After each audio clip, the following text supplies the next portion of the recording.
Ang dakilang kaloob ng Diyos. Magandang araw ng Martes, kapanalig. Ngayong huling araw ng taong 2024, pasalamatan po natin ang Panginoon sa lahat ng biyayang ipinagkaloob niya sa atin sa taong ito. Ipinagdiriwang po natin ngayon ang kapistahan ni San Silvestre. At ito po si Sister Rose Agdarap ng Daughters of St. Paul para sa mabuting balita. Tayo na pong magnilay sa Ebanghelyo ngayon.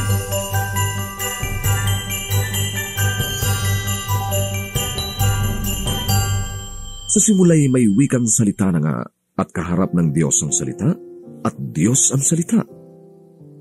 Kaharap na nga siya ng Diyos sa simula, sa pamamagitan niya niyari tanang mga bagay, at kung wala siya, walang anumang nayari.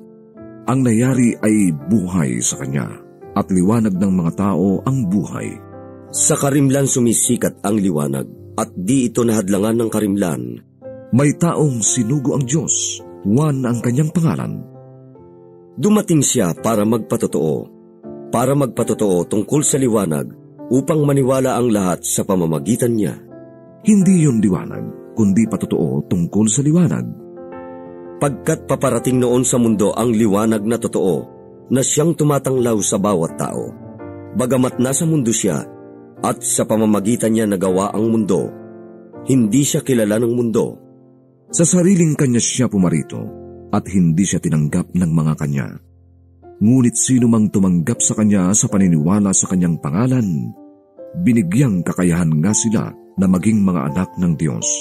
Hindi mula sa dugo ang kanilang pagsilang, ni mula sa kagustuhan ng laman, ni sa kagustuhan ng lalaki, kundi mula sa Diyos.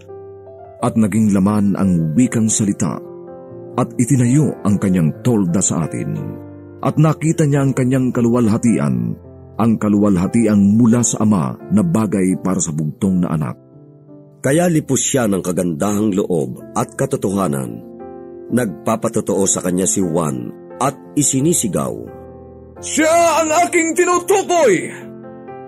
Nagpauna na sa akin ang dumating na kasunod ko, sapagkat bago ako'y siya na." Mula sa kanyang kapuspusan nga tumanggap tayong lahat. O, abot-abot na kagandahang loob. Sa pamamagitan ni Moses ibinigay ang batas. Sa pamamagitan ni Hesukristo naman dumating ang kagandahang loob at ang katotohanan. Kailan may walang sino mang nakakita sa Diyos, ang bugtong na anak lamang ang nagpahayag sa Kanya. Siya ang nasa kandungan ng Ama.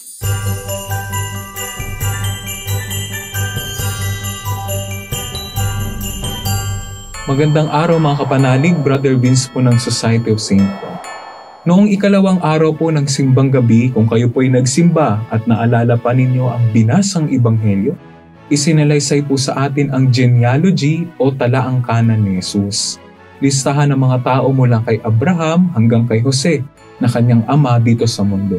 Sa ating ebanghelyo ngayong araw, naririnig natin ang sinasabing totoong talaangkanan ni Jesus. Siya'y mula sa Diyos, siya'y salita ng Diyos, nagkatawang tao at nakipamuhay sa atin.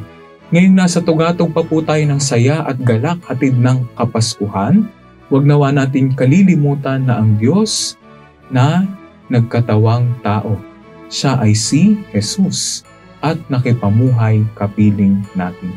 Siya ang dakilang kaloob ng Diyos na marapat nating ingatan po sa ating mga puso, upang maihatid din natin ang kagalakan ng kanyang pagliligtas sa ating kapwa. Sana po magmatapos yung taon na hindi natin tangan si Jesus sa ating mga puso at ito'y mapatutunayan lamang natin kung magsisikap tayong mamuhay ng tapat sa Kanya. Nagdilingkod, nagmamahal, nagpapatawad, kumakalinga at umuunawa sa isa't isa. Pagpalain po tayo ng Diyos at manigong bagong taon po sa inyong lahat. Amen. Mga kapanalig, maraming salamat po sa inyong suporta sa aming misyon. Subscribe, like, and follow po lines sa aming social media accounts. Patuloy po kaming humihingi ng inyong love offering at donasyon upang maipagpatuloy namin ang programang ito at ang iba pang mga proyekto sa pagpapalaganap ng mabuting balita. Maaari ninyong ipadala ito sa aming donations channels. Ipadali rin po ninyo ang inyong mga intensyon at kahilingan at isasama namin kayo sa aming panalangin araw-araw. Ito pong muli si Sister Rose na nag-aanyaya sa inyong manalangin. Banal na sanggol, pinawi mo ang kadiliman sa sanlibutan noong dumating ang iyong liwanag sa aming buhay. Pasinagin mo sa amin ang iyong paglingap upang makapamuhay kami bilang mga kapatid mo ngayon at kailanman. Amen.